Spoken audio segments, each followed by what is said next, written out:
আমন্ত্রণ এসিটিভির বিশেষ বুলেটিনে সঙ্গে আছে আমি সালাউদ্দিন সাদি। দর্শক, আমরা এই এসিটিভির বিশেষ বুলেটিনে আমরা বর্তমানে অর্থাৎ সমসাময়িক যে উল্লেখযোগ্য বিষয়গুলো সেই বিষয়গুলো নিয়ে আলোচনা করে থেকে আজকে আমাদের সাথে আলোচনার জন্য যুক্ত হয়েছেন সাংস্কৃতিক ব্যক্তিত্ব এবং বিএনপি নেতা মোশাররফ আহমেদ ঠাকুর। এসিটিভির স্টুডিওতে আপনাকে স্বাগত জানাচ্ছি। আজকের এবং সমসাময়িক বিগত কিছুদিনের যে উল্লেখযোগ্য যে বিষয়গুলো সেই গুরুত্বপূর্ণ বিষয়গুলো নিয়ে আমরা আলোচনা করব এবং আজকের যেই প্রধান প্রধান খবরগুলো আছে সেগুলো আমরা একটু দেখব। আমরা প্রথম যে খবরটি আছে সেটি একটু দেখে আসি, তারপরে আমরা আলোচনায় যাব। অন্তর্বর্তীকালীন সরকারের দায়িত্ব নেয়ার পর প্রথমবারের মতো ঢাকায় নিযুক্ত বিভিন্ন মিশনের কূটনীতিকদের ব্রিফ করেন প্রধান উপদেষ্টা ডক্টর মোহাম্মদ ইউনূস। বেলা 11টার দিকে রাজধানীর হোটেল ইন্টারকন্টিনেন্টালে উপস্থিত হন তিনি। একই সময়ে উপস্থিত হন বিভিন্ন দেশের রাষ্ট্রদূত এবং মিশন প্রধানরা।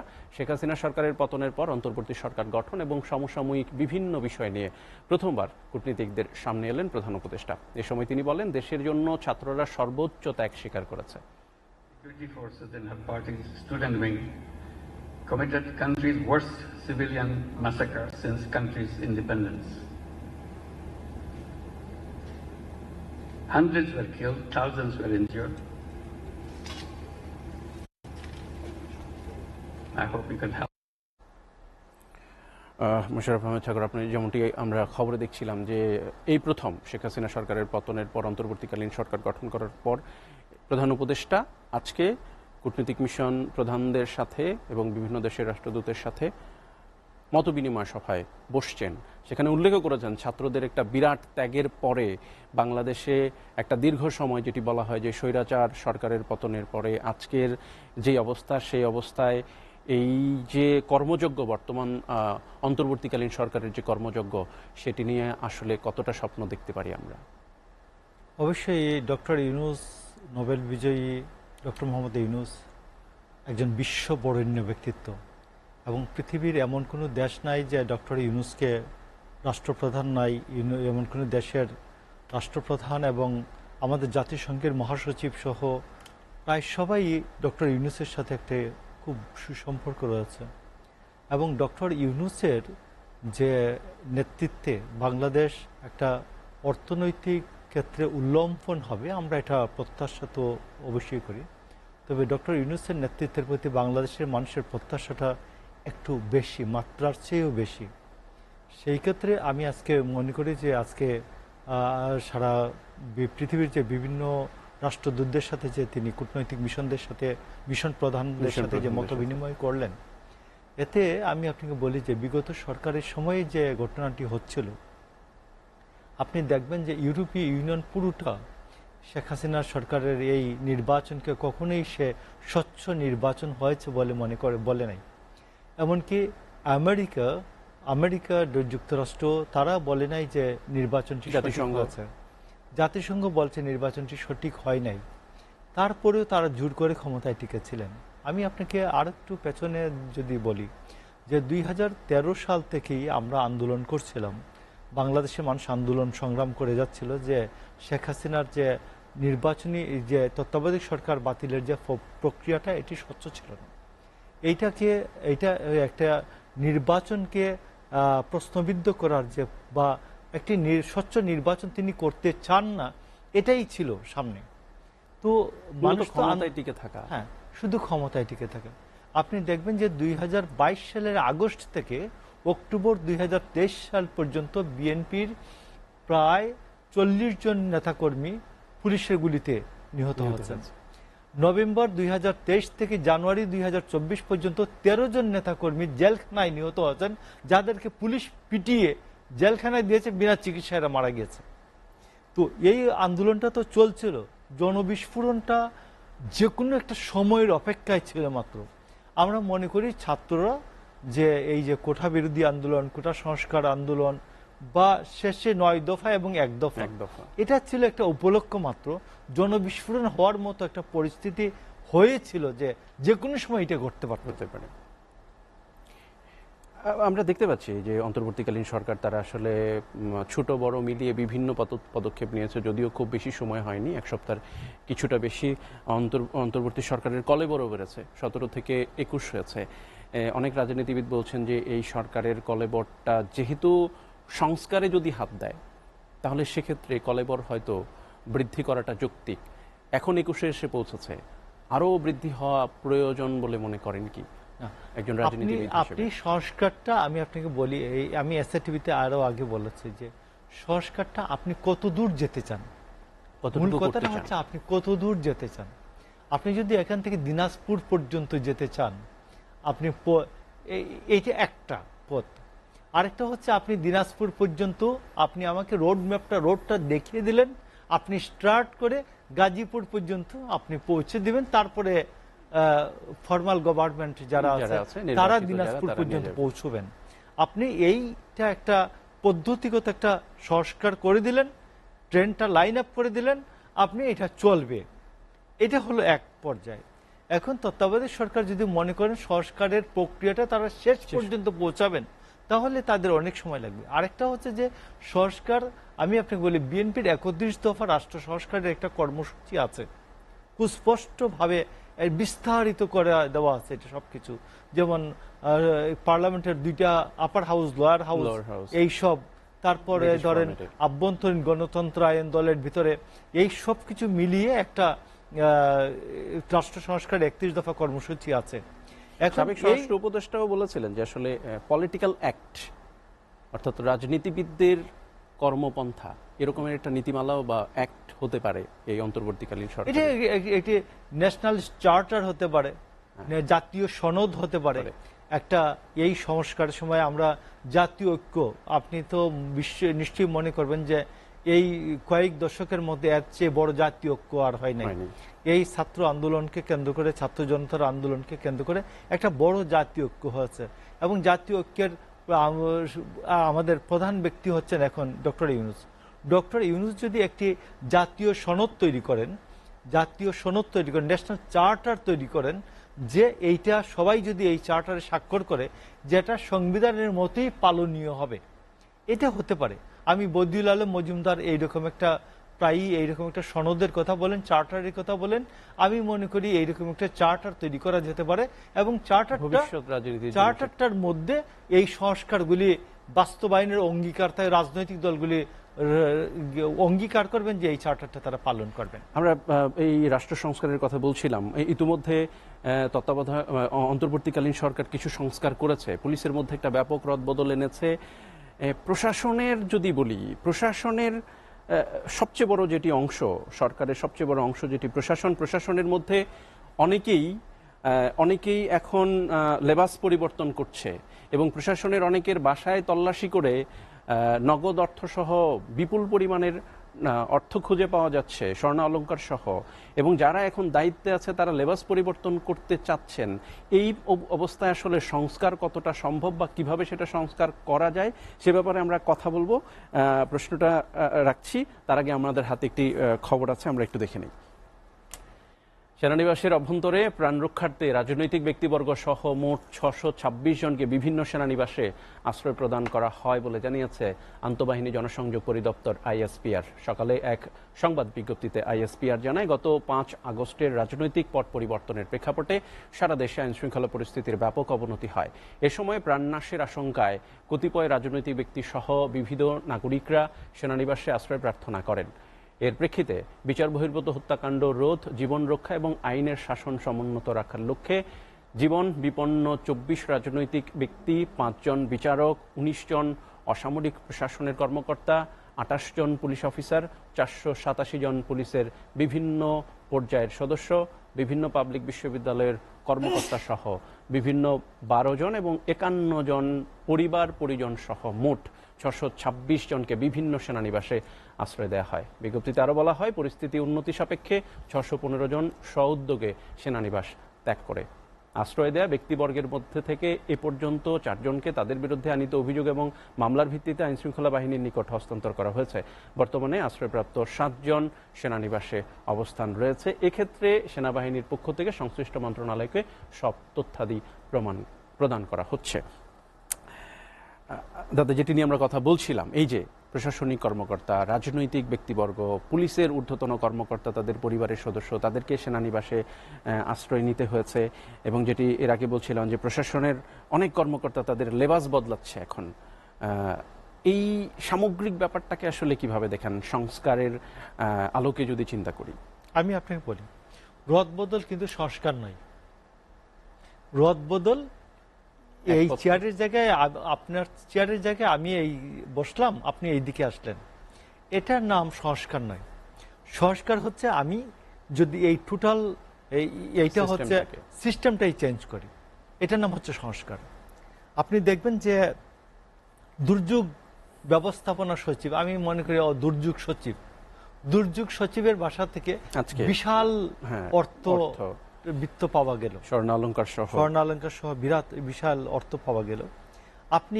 আমি একজন লোকের নাম বলি, র্যাবের বেনজির যে কারণে দুষ্ট, র্যাবের মহাপরিচালক বেনজির পরে আইজিপি আজকে যে কারণে দুষ্ট, ঠিক একই কারণে র্যাবের একজন ম্যাজিস্ট্রেট ছিলেন।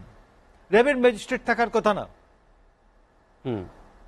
বাট র্যাবের একজন ম্যাজিস্ট্রেট ছিলেন এবং তিনি মোবাইল কোর্ট পরিচালনা করেছেন। হাইকোর্টের স্পষ্ট অর্ডার আছে কোনো মোবাইল কোর্ট পরিচালনা করা যাবে না, এটা আইনের পরিপন্থী মোবাইল কোর্ট। এই মোবাইল কোর্টের মাধ্যমে ম্যাজিস্ট্রেট সারোয়ারকে দিয়ে তারা আইনি মুখোশের আড়ালে র্যাব সকল অপকর্ম করেছে এবং র্যাবের সকল অপকর্মের সাথে এই যে র্যাব যে বিভিন্ন ব্যবসায়ীদের এখানে হানা দিয়েছে, বিভিন্ন ব্যক্তির বাড়িতে হানা দিয়েছে, হানা দিয়ে তারা ওই জায়গায় একটা কিছু করেছে ম্যাজিস্ট্রেট সারোয়ার আলমের নেতৃত্বে। এবং ম্যাজিস্ট্রেট সারোয়ার আলমের যে বডি ল্যাঙ্গুয়েজ ওই সময়, এটা আইনের কোনো বিচারকের বডি ল্যাঙ্গুয়েজ হতে পারে না। আর র্যাবের নির্বাহী ম্যাজিস্ট্রেট সারোয়ার আলমের তো কোনো বিচারিক ক্ষমতা নাই। তো সেই বেআইনি মোবাইল কোর্টের আড়ালে এই সারোয়ার আলম আইনি মুখোশ ধারণ দিয়েছেন এবং র্যাব সকল অপকর্ম করছে। আজকে এই সারোয়ার আলম আজকে তার কি বললেন যে তিনি তার পোশাক পরিবর্তন করে ফেলেছেন, আজকে বুলি পরিবর্তন করে ফেলেছেন, ফেলে সারোয়ার আলম আজকে তার প্রমোশন হচ্ছে। আমি তীব্রভাবে এই র্যাবের অন্যান্য বেনজিরের মতোই, অন্যান্য এই যে জিয়াউল হাসানের মতো যাদেরকে অন্যান্যদেরকে ধরা হচ্ছে, এই ম্যাজিস্ট্রেট সারোয়ারকে ধরা উচিত। আমি মনে করি ম্যাজিস্ট্রেট সারোয়ারকে ধরে, সারোয়ার তো র্যাবের সাথে ওর আগে, সবার আগে ওর ইয়ে হবে, এই ওর শাস্তি হবে যে ও র্যাবের কথা মতো ও কি বলে আপনার মোবাইল কোর্ট পরিচালনা করেছে, যেটা সম্পূর্ণ বেআইনি ছিল, ওই সুপ্রিম কোর্টের আদেশের লঙ্ঘন ছিল। তারপরে সে র্যাবের শক্তিতে এই ইয়ে করেছে, কি বলে এই মোবাইল কোর্ট পরিচালনা করেছে। নাম্বার 1। নাম্বার 2 হচ্ছে সে বিভিন্ন সারোয়ারের বিরুদ্ধে বিভিন্ন অভিযোগ আছে, বিভিন্ন বড় বড় ব্যবসায়ীদের যে বিভিন্ন বড় বড় ব্যবসায়ীদের কাছ থেকে উৎকুচ গ্রহণের অভিযোগ আছে। এই সারোয়ারের বিরুদ্ধে বিভিন্ন ব্যবসায়ীদের প্রতিষ্ঠানকে ধ্বংস করে দেওয়ার অভিযোগ আছে। তো আজকে আমি মনে করি র্যাব যেমনি অবৈধ কার্যকলাপ করেছে এবং র্যাবের এই সমস্ত আইনি পর্দা, আইনি স্ক্রিন দেওয়ার কাজ করেছেন, মুখোশ দেওয়ার কাজ করেছেন সারোয়ার আলম। আমি তাকে অনতি বিলম্বে আমি মনে করি সারোয়ারকে আইনের আওতায় আনা উচিত, বেনজিরের মতোই, জিয়াউল হাসানের মতোই। অর্থাৎ মানে যেটি যদি বলা হয় যে র্যাবের কর্ম পরিধি কতটুকু, সেটুকু আসলে কখনোই বিচার বিশ্লেষণ করা হয়নি। এর বাইরে গিয়ে তাদের যতটুকু কর্মপরিধি তার চেয়ে বাইরে গিয়ে আইন বহির্ভূতভাবে র্যাবের সীমার বাইরে গিয়ে অনেক সময় কাজ পরিচালনা করেছেন। সেটি আমি আপনাকে একটা কথা মনে করিয়ে দিচ্ছি যে বিএনপির সময় যখন র্যাব গঠন করা হয়, এটা এলিট ফোর্স, এটা প্রথমে র্যাট নামে, র্যাপিড অ্যাকশন টিম নামে আসে মন্ত্রিপরিষদে। তারপরে এটা দেখা যায় যে নতুন আইনের দরকার নাই, এটা র্যাপিড অ্যাকশন ব্যাটালিয়ন হয়ে যায়। তো র্যাব হলো র্যাপিড অ্যাকশন ব্যাটালিয়ন। তো এই ব্যাটালিয়ন, আমি আপনাকে বলতেছি র্যাপিড অ্যাকশন ব্যাটালিয়ন, তো এই র্যাব যে হলো, র্যাবে বিএনপির সময় কোনো ব্যবসায়ীকে ধরা হয়নি, র্যাব কোনো ব্যবসায়ীকে এখানে হানা দেয় নাই, কোনো রাজনৈতিক বিষয়ে কাউকে হয়রানি করা হয় নাই। শুধুমাত্র যেসব জঙ্গি তৎপরতা ছিল, বিশেষ ধরনের বিশেষ সুন্দরবনে অভিযান। একটা বিশাল ডাকাত গোষ্ঠী ছিল, এদেরকে মোকাবেলা করা, উগ্রপন্থী রাজনীতি, চরমপন্থী রাজনীতিকে মোকাবেলা করা, জঙ্গি দমন তৎপরতা, এইগুলো ছিল র্যাবের আওতা। এই সময়ে আওয়ামী লীগের সময় এসে দেখা গেল র্যাব প্রথমে রাজনৈতিক হত্যাকাণ্ড শুরু করলো, এবং আপনি দেখবেন যে র্যাব যখন বিভিন্ন জায়গায় তার টার্গেট করে বিভিন্ন বড় বড় ব্যবসায়ীদেরকে হয়রানি করেছে, এবং বিভিন্ন ব্যবসায়ীদেরকে হয়রানি করেছে, বিভিন্ন ব্যবসায়ীদের হুমকি দিয়েছে, অনেক ব্যবসা প্রতিষ্ঠান বিভিন্ন বন্ধ করে ব্যবসা দিয়েছে। প্রতিষ্ঠান বন্ধ করে দিয়েছে।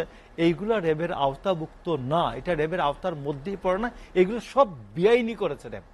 সংস্কারের মধ্যে আসলে এই আইনগুলো হওয়া জরুরি, যে আসলে কতটুকু। আমি মনে করি আইনের স্পষ্টায়ন যেগুলি, এগুলি প্রচুর, এখন একটা জাতীয় ঐক্য বিরাজমান। আমি মনে করি যে এই র্যাব থাকার দরকার নাই, তো র্যাব থাকার দরকার নাই।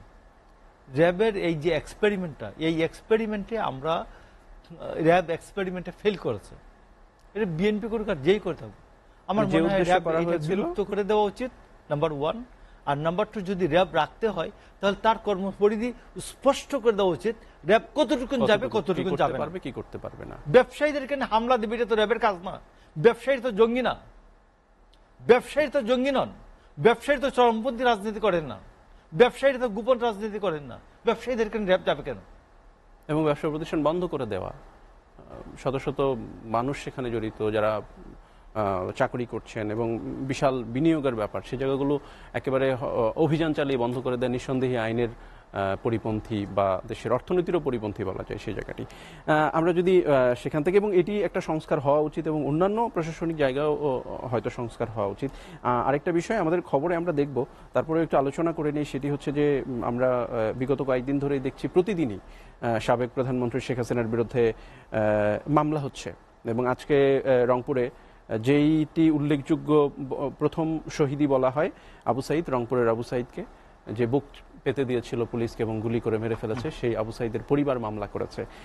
অসংখ্য মামলা হয়েছে, শুধুমাত্র প্রধানমন্ত্রী না, তার পাশে বিভিন্ন ক্যাবিনেটের প্রধান মন্ত্রী এবং যারা আওয়ামী লীগের নেতাকর্মী ছিলেন তাদের বিরুদ্ধেও মামলা হয়েছে। বিষয় হচ্ছে যে এই মামলাগুলোর বিচার এই অন্তর্বর্তীকালীন সরকার কিভাবে করবেন। বলা হয়েছে যে এই যে গণহত্যা হয়েছে সেটি আন্তর্জাতিক অপরাধ ট্রাইব্যুনালে বিচার হবে, এবং এই দলের প্রধান সাবেক প্রধানমন্ত্রী শেখ হাসিনা, উনি এখন ভারতে আশ্রয় নিয়ে আছেন। যদি বিচার হয় তাকেই আসলে এই বন্দি বিনিময় চুক্তিতে ফিরিয়ে আনা কতটা সম্ভব হবে, আর যারা বাংলাদেশে আছেন তাদের আসলে এই বিচারটা এই অন্তর্বর্তীকালীন কতটুকু সরকার কতটুকু ত্বরান্বিত করতে পারবে অন্যান্য সংস্কারের সাথে। আমি আপনাকে স্পষ্ট বলি, বিষয়টা হচ্ছে যে আমাদের আন্তর্জাতিক আইনে একটি শব্দের নাম আছে, না সেটার নাম হলো এক্সট্রাডিশন বা বহিঃসমর্পণ, অথবা কেউ কেউ সহজ ভাষায় বলেন বন্দি বিনিময়। আমি মনে করি এই বিষয়টা হচ্ছে এক্সট্রাডিশন বা বহিঃসমর্পণ। বহিঃসমর্পণ আমাদের ভারতের সাথে চুক্তি আছে। আপনি দেখছেন যে মেজর মাজেদ না ক্যাপ্টেন মাজেদ কাকে যেন আওয়ামী লীগ এই বহিঃসমর্পণ চুক্তির মাধ্যমে তাকে নিয়ে আসলো। আমি মনে করি শেখ হাসিনার এগেনস্টে এখন অসংখ্য হত্যা মামলার আছে। এই হত্যা মামলার প্রেক্ষিতে শেখ হাসিনা নিশ্চয়ই তিনি ইয়ে করবেন, এই যে মামলাগুলির এখন চার্জশিট হবে, তদন্ত হবে, এবং শেখ হাসিনাকে ইন্ডিয়া যদি আমাদের সাথে, বাংলাদেশের সাথে people to people, government to government যদি বন্ধুত্ব চায়, তাহলে সেইখানে ইন্ডিয়া তো নিশ্চয়ই চায় যে ইন্ডিয়ান ট্রেন, ইন্ডিয়ান ব্যবসা বাণিজ্য আমাদের এখানে চালু থাকুক, সব কিছু চালু থাকুক। এই চালু থাকতে গেলে মানুষ যদি এটা সহায়তা না করে, আমার নেশন যদি এই ইন্ডিয়ান পণ্য না কিনে, তাহলে কি ইন্ডিয়ার সাথে কি আমার সরকার কি চালু রাখতে পারবে ব্যবসা? তো আমার মনে হয় যে আজকে অনেকেই দাবি করছেন যে শেখ হাসিনাকে বাংলাদেশে বহিঃসমর্পণ চুক্তির অধীনে শেখ হাসিনাকে বাংলাদেশ সরকারের কাছে অতি শীঘ্রই ভারত আমাদেরকে বাংলাদেশ শেখ হাসিনাকে ফিরিয়ে দিবেন। তিনি এই গণহত্যার নিকৃষ্ট নায়ক, নিকৃষ্ট নায়িকা হচ্ছেন শেখ হাসিনা এবং কি পরিমাণ সাইকোপ্যাথ হতে পারে যে দিন 200-এরও বেশি লোক মারা গিয়েছে, সেই দিন রবিবারে তার পরের দিন সোমবারেও তার বাসায় কুরমা পোলাও রান্না হয়। এইরকম সাইকোপ্যাথ, এইরকম নরপিশাচ আমি পৃথিবীর ইতিহাসে আমি কোন পিশাচের কাহিনী আমি এইভাবে শুনি নাই ভাই। গেল একটা। 2 নম্বর হচ্ছে যে বাংলাদেশে যে মামলা যে হচ্ছে, আপনি বললেন মামলাটা, আমি মনে করি যে এই মামলা হওয়ার পেছনে সরকার হাত দেওয়া উচিত। কারণ এত মামলার তো দরকার নাই।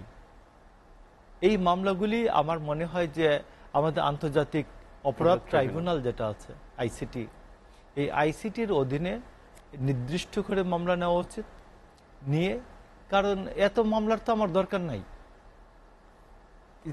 কারণ শেখ হাসিনার সুপিরিয়র রেসপন্সিবিলিটি হচ্ছে, শেখ হাসিনা এই মামলাগুলিতে, এই হত্যাকাণ্ডে তার সুপিরিয়র রেসপন্সিবিলিটি আছে। তার স্বরাষ্ট্রমন্ত্রী, তিনি জল্লাদ বাহিনীর প্রধান হিসেবে তার সুপিরিয়র রেসপন্সিবিলিটি আছে। ওই সময়ের আইজিপি তার সুপিরিয়র রেসপন্সিবিলিটি আছে। ওই সময় র্যাবের ডিজি সুপিরিয়র রেসপন্সিবিলিটি আছে।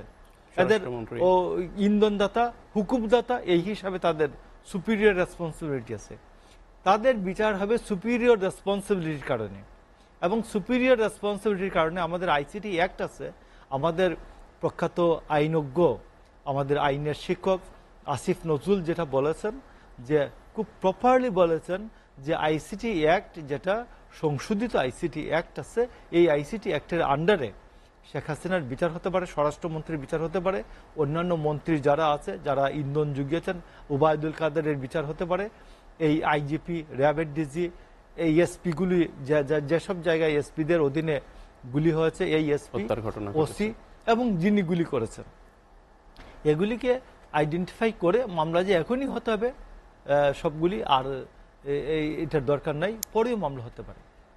তো এই জন্য আমি মনে করি যে সুপিরিয়র রেসপন্সিবিলিটির আন্ডার হিসাবে এদের মামলা হওয়া উচিত। এবং আমি আপনাকে মনে করি শেখ হাসিনার মিনিমাম 2 থেকে 250 বছর, 300 বছর এই মামলাগুলিতে, 300 বছরের মিনিমাম 300 বছর মামলা হবে, আমার সাজা হবে। আমার মনে আছে যে আমরা যখন বিচারপতি শাহাবুদ্দিনের কাছে আমরা এরশাদ সম্পর্কে দেখা করতে গিয়েছিলাম, তিনি বলেছিলেন যে আমার বিচারিক জীবনের ইয়াতে বলে যে অন্তত 230 বছর এই জেনারেল এরশাদের সাজা হবে। তো এই জাতীয় ঐক্যটা আমরা ধরে রাখতে পারি নাই। আমরা যদি এখন জাতীয় ঐক্যটা ধরে রাখতে পারি, তাইলে এই জাতীয় ঐক্য ধরে রাখলে আপনার শেখ হাসিনার মিনিমাম 300 বছর সাজা হবে। এই সংক্রান্ত আরো কিছু খবর আছে, আমরা একটু দেখে নিই, তারপরে আলোচনা করব। বাংলাদেশ কোটা সংস্কার আন্দোলন দমনের সময় 65 জনেরও বেশি শিশু হত্যা করা হয়েছে এমন বিবৃতি দিয়েছে জাতিসংঘ শিশু তহবিল ইউনিসেফ। এক বিবৃতিতে একথা বলেছেন শিশুদের বিরুদ্ধে সহিংসতা বিষয়ক জাতিসংঘ মহাসচিবের বিশেষ প্রতিনিধি লানাজ মাল্লাহ মজিদ। 1 জুলাই থেকে শুরু হওয়া বৈষম্য বিরোধী ছাত্র আন্দোলন 15 জুলাই সহিংস রূপ নেয়। 16 জুলাই প্রাণহানির পর সে ধারা চলতে থাকে 5 আগস্ট সরকার পতন এবং পথ পরিবর্তনের কয়েকদিন পর্যন্ত। বিবৃতিতে মাল্লা মজিদ বলেন যে সবশেষ যাচাইকৃত তথ্য অনুযায়ী বাংলাদেশে শিক্ষার্থীদের শান্তিপূর্ণ বিক্ষোভ দমনে 65 জনেরও বেশি শিশু নিহত হয়েছে। বাংলাদেশের তরুণ ও শিশুরা বিক্ষোভে অগ্রভাগে ছিল। তারা অনেক কিছু অর্জন করেছে, কিন্তু তার জন্য তারা বিশাল মূল্য দিতে হয়েছে। এর মধ্যে কোটা আন্দোলন দমনে শেখ হাসিনা সরকারের বিরুদ্ধে অতিরিক্ত বল প্রয়োগের অভিযোগ তোলে জাতিসংঘ। আন্দোলনে সহিংসতার মধ্যে পড়ে শিশুদের নিহত হওয়ার খবর এসেছে আন্তর্জাতিক সংবাদ মাধ্যমগুলোতেও। এর আগে গত 2 আগস্ট প্রাথমিক তথ্য পর্যালোচনা করে ইউনিসেফ জানিয়েছে কোটা আন্দোলনকে ঘিরে সহিংসতা অন্তত 32 শিশুর মৃত্যু হয়েছে। বিবৃতিতে মোল্লা মজিদ বলেন, অন্তর্বর্তী সরকারকে বিভিন্ন প্রতিষ্ঠান, সামাজিক কর্মসূচি সম্প্রসারণ এবং সেসব শক্তিশালী করতে হবে যাতে শিশুদের জন্য সেগুলো সহজলভ্য হয়।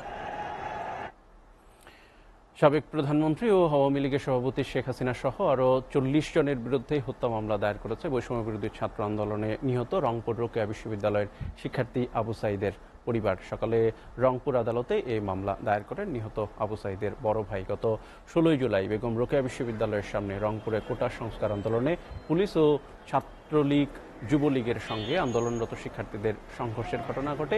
ওই দিন পুলিশের গুলিতে ঘটনাস্থলেই আবু সাইদের মৃত্যু হয়। কথা বলছিলাম এই নিয়েই যে সাবেক সরকার প্রধান, তার বিরুদ্ধে একের পর এক মামলা হচ্ছে এবং আজকে সর্বশেষ আবু সাইদের পরিবার মামলা করেছে। এবং বৈষম্য বিরোধী ছাত্র আন্দোলনের যেই আন্দোলন হয়েছে সেই আন্দোলনে ৬৫ জনের, একটু শুরুতেও আমি উল্লেখ করেছিলাম যে ইউনিসেফ বলছে যে ৬৫ জন শিশু নিহত হয়েছে এবং জাতিসংঘ বলছে যে এটি দমনে, বৈষম্য বিরোধী ছাত্র আন্দোলন দমনে তদানীন্তন সরকার অতিরিক্ত বল প্রয়োগ করেছে। সামগ্রিকভাবে কিভাবে মূল্যায়ন করছেন? প্রথম কথা হচ্ছে যে অতিরিক্ত বল প্রয়োগ না, উনি মাত্রাটা বেআইনি বল প্রয়োগ করেছেন এবং এটা তো জাতিসংঘ তো একটা আন্তর্জাতিক প্রতিষ্ঠান, তাকে একটু ভদ্রভাবে কিছু কথা বলতে হয়, এই জন্য বলা হয়েছে অতিরিক্ত। টোটালি বেআইনি বল প্রয়োগ হয়েছে, কারণ আমার সংবিধান আমাকে এনশিওর করেছে, আমার সংবিধানের মৌলিক অধিকার আমাকে এনশিওর করেছে আমি সমাবেশ করতে পারবো, আমি বিক্ষোভ করতে পারবো। আপনি বিক্ষোভ দমনে কি ওই বল প্রয়োগ করতে পারবেন সেটা আপনার নির্দিষ্ট করে দেওয়া আছে, বলা আছে যদি ওইখানে দেখা যায় জানমালের খুব ক্ষতি হওয়ার সম্ভাবনা আছে তাহলে সারদাতে বলা হয় পুলিশ তার হাঁটু গেড়ে তিনি মাটিতে বসবেন, বসে তিনি প্রাণঘাতী বুলেট তো ব্যবহার করবেনই না, তিনি সেই ক্ষেত্রে প্রথম রাবার বুলেট সেটাও যেন হাঁটুর নিচে, তারপর ছড়াগুলি সেটা পায়ের নিচে। আপনি দেখবেন প্রতিটা ছেলের মাথায়, ম্যাক্সিমাম ছেলেদের যারা 15 থেকে 25 বছর বয়সী বিক্ষোভকারীরা গুলিবিদ্ধ এবং তাদের বেশিরভাগই এখন যে নিউরো সায়েন্সে আমাদের ভর্তি আছে ছেলেরা, এদের বেশিরভাগই মাথায় গুলি লেগেছে। মাথায় গুলি লাগবে কিভাবে? এই মাথায় গুলি লাগাটা প্রত্যেকটা বেআইনি, জাস্ট ইট ইজ কিলিং। এটা বিক্ষোভ দমনের জন্য কোনো বল প্রয়োগ না, এটা টার্গেট টু কিল, এটা মার্ডার, এটা পরিকল্পিত হত্যাকাণ্ড। এই পরিকল্পিত হত্যাকারী যিনি, পরিকল্পিত হত্যাকারীর আদেশদাতা যিনি এবং পরিকল্পিত হত্যাকে যারা অনুমোদন করেছেন তারা সবাই এই মার্ডার কেসের খুনের মামলার আসামি হবেন। খুনের মামলার আসামিতে কেউ হবেন 302 ধারার সহযোগী আর কেউ হবেন 34 আমাদের পেনাল কোডের সেকশন 34-এর যে একই সহমত পোষণ করেছেন। এই 34-এ একই সাজা, খুনির যা সাজা, আদার্স যারা 34-এ কমন ইন্টেনশনাল কিলিং আপনি বলছিলেন। আসলে যেমন কিছুদিন আগে একটি ভিডিও খুব সামাজিক যোগাযোগ মাধ্যমে ভেসে বেড়াচ্ছিল যে সাবেক স্বরাষ্ট্রমন্ত্রীকে একজন পুলিশ অফিসার দেখাচ্ছিলেন যে স্যার একজনকে মারি একজনই মরে বাকিরা যায় না, এটাই হচ্ছে চ্যালেঞ্জ। সো এটি নিয়েও অনেক, আপনি কিরকম ঠান্ডা মাথায় তিনি স্বরাষ্ট্রমন্ত্রীর বাম পাশে যে লোকটা দাঁড়িয়ে আছে এটা হলো স্বরাষ্ট্র সচিব জাহাঙ্গীর আলম এবং তার স্বরাষ্ট্রমন্ত্রীর ডান পাশে হচ্ছে এই পুলিশ অফিসারটা এডিশনাল এসপি আর ওয়ারিজুনের আর ইকবাল, আর এই ইকবালের ডান পাশে দাঁড়িয়ে আছে আমাদের আইজি চৌধুরী আব্দুল্লাহ আল মামুন। এই চারজন, আমি বলতেছি এই তিনজন তো বটেই, একেবারেই তিনজন, এদের যে কমন ইন্টেনশন আছে এই হত্যাকাণ্ডের প্রশ্নে, তাদের যে অনুমোদন আছে, তারা যে একমত সহমত, এই জন্য স্বরাষ্ট্রমন্ত্রী, স্বরাষ্ট্র সচিব, আইজিপি এই তিনজন কমন ইন্টেনশনে সকল হত্যাকাণ্ডের জন্য তারা একেবারে সমান শাস্তি পাবেন, নাম্বার 1। আরেকটা আমি আপনাকে মনে করিতে চাই, আমাদের international right on the children, যেটা আন্তর্জাতিক আইনের যতগুলো প্রটোকল আছে শিশু অধিকারের প্রশ্নে, আমরা কিন্তু সবগুলির অনুস্বাক্ষরকারী দেশ। তো সেই ক্ষেত্রে আন্তর্জাতিক আদালতেও কিন্তু শিশুদের জীবন হানির জন্য এদের মামলা হতে পারে, সেখানে শাস্তি হতে পারে। একটু যদি এর রাজনৈতিক আলোচনার একটু বাইরে যদি আসি, সেটি হচ্ছে যে এই বৈষম্য বিরোধী ছাত্র আন্দোলনে ছাত্র জনতা শিক্ষক আন্দোলনে সবচেয়ে বেশি অগ্রণী ভূমিকা পালন করেছে। বিভিন্ন শিক্ষা প্রতিষ্ঠানের ছাত্রছাত্রীরা একটি দীর্ঘ লম্বা সময় নিরাপত্তার কথা চিন্তা করে বন্ধ থাকার পর আজকে থেকেই স্কুল কলেজ বিশ্ববিদ্যালয়গুলো খোলার কথা বলা হয়েছে। এই ছাত্রছাত্রীরা এখন শিক্ষা প্রতিষ্ঠানে কতটুকু নিরাপদ, বা তাদেরকে আসলে শিক্ষা প্রতিষ্ঠানে ফিরিয়ে নেওয়ার জন্য কি ধরনের পদক্ষেপ নেওয়া জরুরি বলে মনে করেন এখনকার সময়ে? না, আমি মনে করি যে অনন্তকাল তো আর শিক্ষা প্রতিষ্ঠান বন্ধ রাখা যাবে না, এবং আমাদের শিক্ষার্থীদের এই যে করোনার পরে একটা বড় একটা ক্ষতি হয়েছে পড়াশোনার, এবং এই সময়ে অনলাইন ক্লাস প্রাইভেট বিশ্ববিদ্যালয়গুলি যদিও চালাতে পেরেছে, তো আমাদের শিক্ষা প্রতিষ্ঠান অবিলম্বে খুলে দিতে হবে। আরেকটা বিষয় হচ্ছে, আমি মনে করি যে আমাদের এই সংস্কার কর্মসূচিগুলি, রাষ্ট্রীয় সংস্কার কর্মসূচিগুলির প্রশ্নে আমাদের শিক্ষার্থীদের একটা নজরদারি থাকার জন্য to establish the command of formal leadership, এটা to establish the command of formal leadership, এই প্রশ্নে আমি মনে করি যে জাতীয় ক্ষেত্রে যেমন আমাদের ফর্মাল লিডারশিপের কতগুলো ব্যবস্থা আছে, যেমন আমাদের রাজনৈতিক দলগুলি, যেমন বিএনপির সাথে বিএনপির চেয়ারম্যান এবং মহাসচিবের সাথে কথা বলি, পুরো বিএনপির সাথে কথা বলা হয়েছে, অন্যান্য রাজনৈতিক দলও তাই। তো এইগুলো একটা ফর্মাল লিডারশিপ। জাতীয় সংসদকে আমরা মনে করি it's the formal leadership of nation. আমরা জাতির যে পুরো দায়িত্বটা আমরা মালিকানা, রাষ্ট্রের সার্বভৌম মালিকানা আমরা ইয়ার কাছে আমরা হস্তান্তর করি, আমরা কি বলে, আমরা পার্লামেন্টের কাছে হস্তান্তর করি।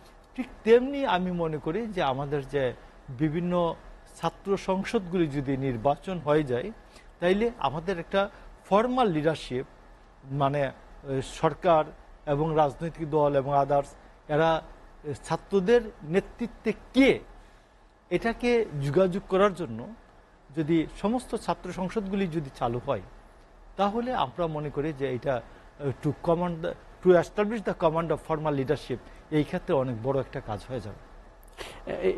এরকমের কথাও আসছে যে বৈষম্য বিরোধী ছাত্র আন্দোলনের এরকম একটি কথাও ভেসে বেড়াচ্ছে যে তারা আসলে আনুষ্ঠানিক রাজনৈতিক দল গঠন করতে পারে, এবং সেটি যদি হয়, সেটি বাংলাদেশের রাজনীতির জন্য কিভাবে দেখেন? না, রাজনৈতিক দল গঠন করার প্রশ্নে যে কোনো কেউই রাজনৈতিক দল করতে পারেন, আপনিও রাজনৈতিক দল করতে পারেন। এই ক্ষেত্রে তো আমরা কেউই বলতে পারি না যে না তারা, কিন্তু আমাদের ছেলেমেয়েরা তো আসলে এখন শিক্ষা গ্রহণের সময় শিক্ষা প্রতিষ্ঠানে থাকবে, সেক্ষেত্রে যদি তারা রাজনৈতিক দলে আসে, সেখানে তাদের আসলে স্বাভাবিক যে পড়াশোনা, সেটি I think that will B a new experiment. যে আমি আপনাকে বলি যে আমাদের 2018 সালের যে কোঠা সংস্কার আন্দোলনের নেতা কি বলে নূর, আমাদের নূর, ভিপি নূর, তার একটা ঢাকা বিশ্ববিদ্যালয়ের ডাকসুর ভিপি নূর একটা রাজনৈতিক দল গঠন করেছিলেন। তো রাজনৈতিক দল ভালো করেছে তো নূর। তো তারপরে তারা যদি একটা রাজনৈতিক দল গঠন করেন, আমি মনে করি যে আমাদের এখানে যে স্বৈরাচার বিরোধী আন্দোলনে আমাদের যে অর্জনগুলি, এই ক্ষেত্রে তারা নতুন যে নিউ ব্লাড, তারপর নতুন চিন্তা, এইগুলি দেখা যায় যে আমি মনে করি যে তাদের কাছ থেকে কি কি রাজনৈতিক ইয়েগুলি আসতে পারে, প্রস্তাবনা আসতে পারে, সংস্কার প্রস্তাবনা আসতে পারে, এইটার সাথে আমাদের একটা নতুন সংযোগ হতে পারে। আমরা যারা ধরেন 90-এর ছাত্র গণ আন্দোলন করেছে, এই জেনারেশনের সাথে আমাদের জেনারেশনের একটা বড় অনেকগুলো জেনারেশনের গ্যাপ আছে। এই গ্যাপ যে জেনারেশনের যে মেসেজটা, আমরা তো এই জেনারেশনের মেসেজটা পাই না।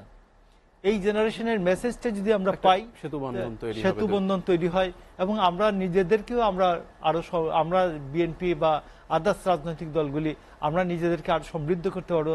তারুণ্যের যে সংবাদটা, তাদের যে ডিমান্ডটা কি, এই ডিমান্ডটা সম্বন্ধে তো আমরা অন্তত ওয়াকিফাল হতে পারবো। হলে অসুবিধা কি? তবে তারা রাজনৈতিক দল ছাড়াও যদি তারা যে তাদের 119 জন না 9 জন সমন্বয়ক আছেন, এই সমন্বয়করা বসে যদি তারা একটি সংস্কার প্রস্তাবনা আমাদেরকে রাজনৈতিক দলগুলির জন্য দেন, রাষ্ট্রের কাছে দেন, সরকারের কাছে দেন, আমি তো মনে করি সবাই এটা রিসিভ করবে। হ্যাঁ, তাদের ডাকে যেহেতু এবং এই অন্তর্বর্তীকালীন সরকারের দুজন উপদেষ্টার দায়িত্ব আছেন, সে বৈষম্য বিরোধী ছাত্র আন্দোলনের সমন্বয়কদের মধ্যে দুজন তথ্য উপদেষ্টা যিনি আছেন তার একটি খবর আছে, আমরা একটু দেখে নেব সাগররণী হত্যা নিয়ে। তথ্য সম্প্রচার উপদেষ্টা নাহিদ ইসলাম বলেছেন যে সাংবাদিক দম্পতি সাগর সারোয়ার এবং মেহেরুন রুনির হত্যাকাণ্ড নিয়ে প্রহসন করা হয়েছে। এ নিয়ে কাজ করবে মন্ত্রণালয়। সকালে সচিবালয়ে সাংবাদিকদের এ কথা বলেন তিনি। স্বাধীন গণমাধ্যম কমিশনের কথা প্রাথমিকভাবে ভাবা হচ্ছে বলে জানিয়েছেন উপদেষ্টা। তিনি বলেন সাংবাদিকদের সঙ্গে আলোচনা করে এটি ঠিক করা হবে। এছাড়া ক্রীড়াকে রাজনৈতিক এজেন্ডা মুক্ত করতে সার্চ কমিটি গঠন করা হবে বলে জানিয়ে যুব ক্রীড়া উপদেষ্টা আসিফ মাহমুদ ভুইয়া বিবৃতি দিয়েছেন। হত্যাকাণ্ড, এই হত্যাকাণ্ড খুবই বেদনাদায়ক, খুবই নির্মম, এবং আমরা জানি এই হত্যাকাণ্ডের বিচার নিয়ে কি পরিমাণ প্রহসন করা হয়েছে, যে বারবার তার প্রতিবেদনগুলা পিছানো হয়েছে। তো এই সাগররণী হত্যাকাণ্ড সহ এই ধরনের যে হত্যাকাণ্ডগুলা হয়েছে, সাংবাদিকদের উপর নিপীড়ন হয়েছে, এই বিষয়গুলোর তদন্ত করতে হবে এবং সরকারের জায়গা থেকে যা ভূমিকা বা মন্ত্রণালয়ের জায়গা থেকে সেই ভূমিকাগুলো আমরা অবশ্যই পালন করব। স্পোর্টসকে রাজনৈতিক প্রভাবমুক্ত করার একটা এজেন্ডা আমাদের আছে এবং সেই জন্য আমরা একটা সার্চ কমিটি গঠন করে দিব, যারা প্রত্যেকটা ফেডারেশনের বর্তমান অবস্থা, যারা কাজ করছেন, যারা দায়িত্বশীল আছেন তারা আছেন কিনা এবং তাদের ব্যাকগ্রাউন্ড কি, তারা কোন বেসিসে সেখানে আছেন, সেগুলো নিয়ে তারা রিপোর্ট প্রকাশ করবে এবং আমরা যার সাথে যেই স্পোর্টসের সাথে যে সংযুক্ত এবং কাজ করে আসছেন তাদেরকে দিয়ে এই ফেডারেশনগুলোকে ঢেলে সাজাবো। দাদা, যেমনটা শুনছিলাম দুজন উপদেষ্টা কথা বলছিলেন, কিভাবে মূল্যায়ন করবেন সাগররণী হত্যাকাণ্ড নিয়ে? বলছে যে এটি প্রহসন করা হয়েছে। প্রথম কথা হচ্ছে যে সাগররণী হত্যাকাণ্ডের সাথে গত সরকারের একটা সংযুক্ত আছে, কারণ 110 বার পিছিয়েছে। একটা চার্জশিট হয় না, 12 বছরে। এটা আমাকে বিশ্বাস করতে হবে। এবং এটা সরকারের, যারা সরকারের খুব অতি আপন লোকজন, এইটার চার্জশিট হলেই দেখবেন অতি আপন লোকজন এবং কিছু মিডিয়ার মালিক বলে যারা আছেন, এরা দেখবেন ফেঁসে গেছেন এবং সরকার এদেরকে বাঁচানোর জন্য শুধুমাত্র এই সাগররণী হত্যাকাণ্ডের চার্জশিট করে নাই। এটা হলো মূল কথা, যেটাকে প্রহসন বলছেন। এটা অবশ্যই প্রহসন। আমি এই আমাদের নাহিদ ইসলামের সাথে সম্মানিত উপদেষ্টা, তার মতের সাথে আমি একমত। নাম্বার 2 হচ্ছে, আমি আপনাকে আরেকটা জিনিস বলি, যে আমাদের প্রত্যেকটা ক্ষেত্রে একটা রেগুলেটরি বডি আছে। ব্যাংকগুলির একটা রেগুলেটরি বডি আছে, বাংলাদেশ ব্যাংক। রাজনৈতিক দলগুলির একটা রেগুলেটরি বডি থাকা দরকার, যে রাজনৈতিক দলগুলি তাদের গঠনতন্ত্র অনুযায়ী চলছেন কিনা এটা দেখা দরকার।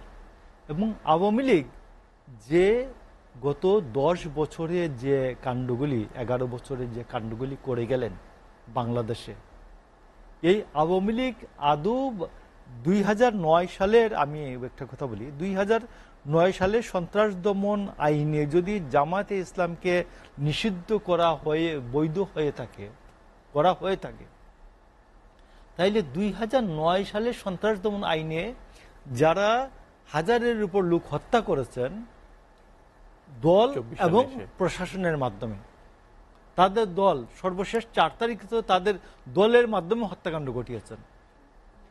তো এবং সেইটা ওবায়দুল কাদের নিজে বলেছে, নিজে তাদের দলকে নামিয়েছেন যে মোকাবেলা করার জন্য, তাদেরকে মোকাবেলা করার জন্য। তো 4 তারিখে, এই 4 তারিখে যে হত্যাকাণ্ডের পুরোটাই তো আওয়ামী লীগ দায়ী, পুরোটা দলীয়ভাবে দায়ী। এর আগে তার প্রশাসন দ্বারা হত্যাকাণ্ড ঘটিয়েছেন। প্রশাসনের তো এখন অনেকেই বলছে, পুলিশের অনেক সদস্যরাই যখন কর্মস্থলে আসছেন তাদেরকে কিভাবে বাধ্য করা হয়েছে, ফোর্স করা হয়েছে। আপনি দেখবেন যে 28 জন পুলিশ অফিসার ক্যান্টনমেন্টে আশ্রয় নিয়েছিলেন। হিস্ট্রিতে এটা হয় নাই, বাস্তিল দুর্গের সময় মনে হয়, ফরাসি বিপ্লবের সময় এটা হয় নাই। তো এখন আপনি দেখবেন যে এই ক্ষেত্রে আমার মনে হয় যে আওয়ামী লীগ সম্বন্ধে একটা নতুন করে চিন্তা করা দরকার। গতকাল বিএনপির মুক্তিযোদ্ধা দল যেটা আছে, তারা বলেছেন যে আওয়ামী লীগকে, ছাত্রলীগকে, যুবলীগকে, তাদের অঙ্গ সংগঠনগুলিকে করার জন্য, কি বলে, নিষিদ্ধ করা যায় কিনা এটা ভেবে দেখার জন্য। আমার মনে হয় নিষিদ্ধ করা তো বিষয় না, নিষিদ্ধ করার আগে একটি রাজনৈতিক ঐক্যমত দরকার, একটি ন্যাশনাল ইউনিটি দরকার। যে আওয়ামী লীগ 3 বার ক্ষমতায় গেছে, আপনি 4বার ক্ষমতায় গেছে। 1954 সালে যে ক্ষমতায় গেল, এটার পরিসমাপ্তি হলো যে স্পিকার শাহেদ আলীকে হত্যার মধ্য দিয়ে পার্লামেন্টে এবং আইয়ুব খানের সামরিক শাসন। 1971 সালে ক্ষমতায় আসলেন, এসে তারা করলেন কি, টোটাল গণতন্ত্রকে কবর দিয়ে দিলেন, বাকশাল করে ফেললেন। যে আর ডেমোক্রেসির দরকার নাই, এক দল বাংলাদেশ কৃষক শ্রমিক আওয়ামী লীগ, এই দলটি থাকবে। জাসদ টাসদ যা আছে, বাসদ, ন্যাপ, তারপর এই যে মৌলানা আব্দুর রশিদ তর্কবাগিসের দল, এই সবগুলি তারা বাতিল করে দিলেন, সমস্ত রাজনৈতিক দল বন্ধ করে দিলেন, বিভিন্ন গণমাধ্যম। এবং পরিসর শেষে কি হলো, তার একটা আমরা সামরিক শাসনের কবলে গিয়ে পড়লাম। এবং সেইখানে সামরিক শাসনের মধ্য দিয়ে আমাদের আবার গণতন্ত্রে ফিরে আসতে হলো। আবার দেখেন 2009 সালে আওয়ামী লীগ পাওয়ারে এসে এইবার একটি গণ অভ্যুত্থানের মধ্য দিয়ে, ছাত্র গণ অভ্যুত্থানের মধ্য দিয়ে, হাজার হাজার মানুষের প্রাণহানির মধ্য দিয়ে আমরা করতে হচ্ছে, এবং আমাদের জীবন থেকে প্রায় 15 বছর আমাদের জাতীয় জীবন থেকে চলে গেছে। এই অবস্থায় আওয়ামী লীগ তো এটা এক্সপেরিমেন্ট হয়ে গেল। আওয়ামী লীগকে দিয়ে গণতন্ত্র হয় না, আওয়ামী লীগ এবং গণতন্ত্র একসাথে চলে না। তো এই দলটির এই ক্যারেক্টার, একটা দলের একটা ক্যারেক্টার আছে। আপনি 2013 সালে আওয়ামী লীগের মধ্যে মিনিমাম ন্যূনতম যদি গণতান্ত্রিক মূল্যবোধ থাকতো, তাহলে 2014 সালেই আওয়ামী লীগ পদত্যাগ করতো, এটা করে নাই। তো এই জন্য আমি বলছি যে আওয়ামী লীগকে নিষিদ্ধ করার প্রশ্নে একটি জাতীয় ঐক্যমত দরকার। আমি মনে করি এই সরকার জাতীয় ঐক্যমতের সরকার হিসেবে তারা একটা ন্যাশনাল কনভেনশন ডাকবেন, রাজনৈতিক দল, সকল রাজনৈতিক দলগুলিকে নিয়ে একটি গোলটেবিল বৈঠকে আলোচনার মধ্য দিয়ে আওয়ামী লীগকে নিষিদ্ধ করা যায় কিনা এটি আলোচনা করে একটা সিদ্ধান্ত নেবেন। এই অন্তর্বর্তীকালীন সরকারকে সব রাজনৈতিক দলই সময় দিতে প্রস্তুত। বৈষম্য বিরোধী ছাত্র আন্দোলন থেকে ইতিমধ্যে একটি কথা বলা হয়েছে, যদি এই সরকারও তাদের আশা যে বৈষম্য বিরোধী ছাত্র আন্দোলনের যেই স্বপ্নের বাংলাদেশ, সেটি যদি করতে ব্যর্থ হয়, তাদের বিরুদ্ধেও তারা আসলে আন্দোলনে আনতে পিছপা হবে না। এবং সামগ্রিকভাবে এই অন্তর্বর্তীকালীন সরকার সম্পর্কে কি বলেন? আমরা একেবারেই শেষ প্রান্তে 1 মিনিটে যদি দাদা কিছু বলেন। আমি আপনাকে বলি, আপনার স্বপ্নের কথাটা তো প্রথম বলবেন, আপনার স্বপ্নগুলো বলুন। আমি বৈষম্য বিরোধী ছাত্র আন্দোলন আমাদের সন্তান সমতুল্য তারা, আমি তাদেরকে বলবো যে আপনাদের স্বপ্নের কথাগুলো আমাদেরকে বলুন, আমরাও চিন্তা করি। প্রয়োজনে আমরা দলের পক্ষ থেকে সরকারকে চাপ দেব এই স্বপ্ন বাস্তবায়নের জন্য। এই স্বপ্নগুলি যদি বাস্তবায়নযোগ্য হয়, ন্যায়সঙ্গত হয়, যুক্তিসঙ্গত হয়, তাহলে অবশ্যই এই জাতি আপনাদের এই স্বপ্নের পক্ষে থাকবে। দাদা অসংখ্য ধন্যবাদ, আমাদের স্টুডিওতে এসেছেন, আলোচনা করেছেন। দর্শক, আমাদের এই আজকের আলোচনায় যুক্ত হয়েছিলেন সংস্কৃতি ব্যক্তিত্ব, বিএনপি নেতা মোশাররফ হোসেন ঠাকুর। আলোচনা করেছেন বাংলাদেশের বর্তমান প্রেক্ষাপট, সমসাময়িক বিষয়, বাংলাদেশের স্বপ্ন, সবকিছু নিয়ে আলোচনা হয়েছে। এবং এই যে বিগত সরকার এবং বিগত সরকার প্রধানের বিচার প্রক্রিয়া, সামগ্রিক বিষয় নিয়ে কথা বলেছেন।